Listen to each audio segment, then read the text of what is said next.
I have this idea that I think is helpful in thinking about purpose, because a lot of times you'll hear religious people say, well, look, where does purpose come from if there's no creator? And, what's the purpose of life? What's the purpose of the universe? Why would the universe exist if somebody didn't exist who gave it purpose and created it? And all of those kinds of questions. You would never go up to a pebble and look at the pebble and go, geez, that thing doesn't have any direction. It doesn't have any purpose.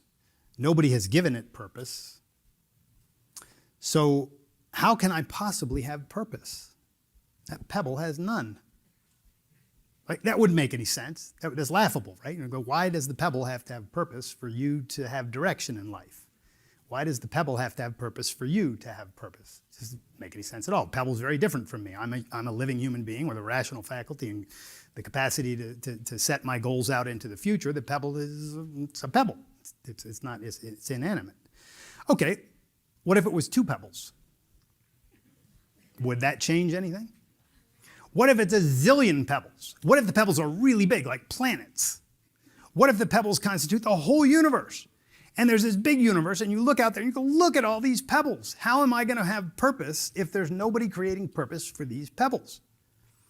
It doesn't make any sense. And this is sort of the religious approach. Well, how could the universe, how could you have purpose? How can there be any actual purpose in life if you were not created and the universe was not created by somebody else? Well, on one hand, we were created by our parents, right? And they go, well, that's not what I mean. I mean, unless there's some bigger outside purpose, how could you possibly have purpose? Well, that's exactly like looking at a pebble and say, how can you have purpose when this pebble doesn't have purpose? I think it's an interesting way to look at it, because I think it holds to reason that the larger scale doesn't make any difference. So what, the universe doesn't have a purpose?